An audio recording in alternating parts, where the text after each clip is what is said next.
So this is going to be a part 2 to my Vatican versions video, and I just want to show people that these quote-unquote Protestant Bibles, their Greek New Testament, is translated by the Vatican through a Jesuit, Mr. Carlo Maria Martini. And just for proof, here he is with the Pope, smiling, loving it. And here he is dead with his Dagon fish hat. He died as a son of Rome. So remember this, people. That's the man that helped translate the Greek New Testament for these quote-unquote Protestant new versions. So let's get into it. So first we'll start with the NIV. And here we see the translators have used the accepted Greek New Testament text as printed in the Nestle-Aland and the United Bible Society's Greek New Testament. So again, the Nestle-Aland 27th edition and all the other editions underlie the NIV. Next, we'll look at the NASB. For the New Testament, the Nestle-Aland 28th, supplemented by the new textual criticism system that uses all the available Greek manuscripts known as the ECM2. So again, the Greek New Testament that underlines the NASB, their recent edition, is the Nestle-Aland 28th, which is the same thing as 27th. I have both. But it's interesting because in the 28th edition, Carlo M. Martini is still mentioned, but the Vatican is conveniently taken out. How cute. So next we'll go to the Christian Standard Bible, which I believe used to be called the Holman Christian Standard Bible.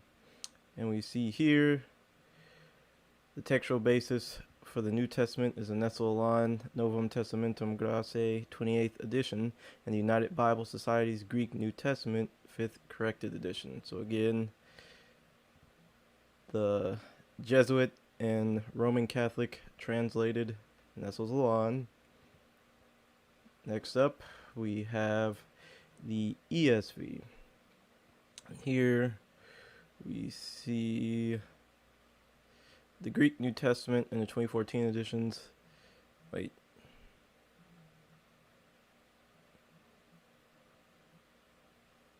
Yeah. Sorry about that. The ESV is based on the Masoretic text of the Hebrew Bible as found in the Biblia Hebraica Stuttgartensia and on the Greek text in the 2014 editions of the Greek New Testament published by the United Bible Societies and Novum Testamentum Grace 28th edition.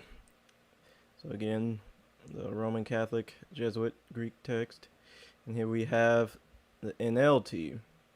As we see here, the New Testament translators use the two standard editions of the Greek New Testament, the Greek New Testament published by the United Bible Societies, and the Novum Testamentum Grace edited by Nestle-Aland, the 27th edition.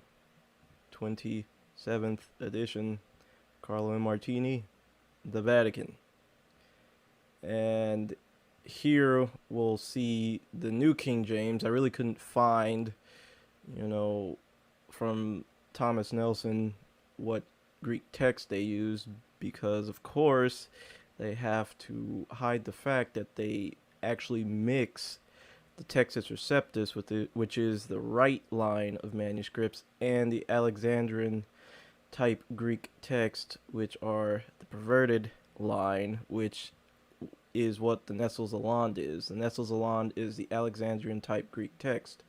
So what the New King James does is they mix truth with lies. And as Galatians 5:9 says, a little leaven leaveneth the whole lump.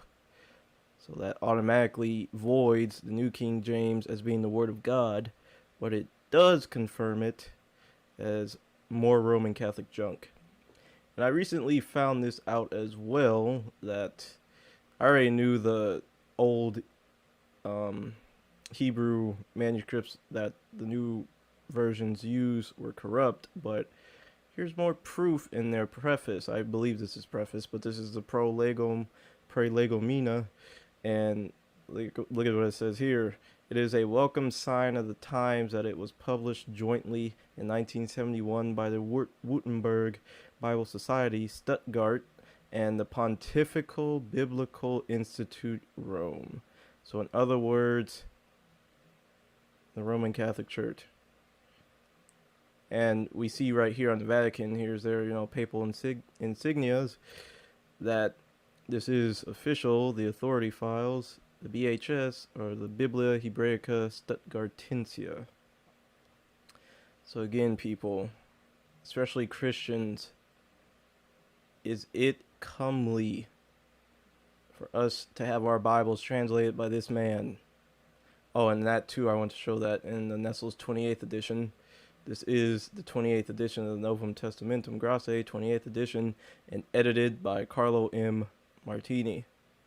So again, is it comely to have a Jesuit? And if you don't know who the Jesuits are, I'm going to post a photo at the end of this video so you can read some of the things that this man and other Jesuits are sworn to uphold and believe.